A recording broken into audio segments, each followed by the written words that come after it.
Rais wa Zanzibar na mwenyekiti wa Baraza la Mapinduzi Mheshimiwa Dr. Hussein Ali Mwinyi ameizawadia klabu ya Yanga Sport Club shilingi milioni 10 kwa kutambua ushindi na mafanikio makubwa waliopata katika msimu wa mwaka 2024-2025. Dr. Mwinyi ameyasema hayo leo tarehe 30 Juni 2025 alipokutana na viongozi pamoja na wachezaji wa Yanga waliofika Ikulu kwa ajili ya kumkabidhi makombe 5 ya michuano mbalimbali waliotoa msimu huu.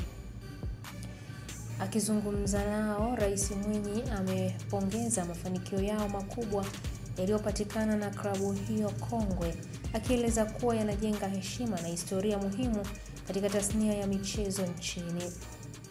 Aidha, ameishukuru Yanga kwa kuendelea kuitangaza Zanzibar ndani na nje ya nchi kupitia kampeni ya Visit Zanzibar, huku akieleza kuwa hatua ya klabu hiyo kucheza baadhi ya michezo yake Zanzibar kunachangia kukuza uchumi na sekta ya utalii kutokana na kuongezeka kwa idadi ya wageni na wananchi wanufaika na fursa mbalimbali. Hii ni ABT Media na mimi ni Irene Nziko.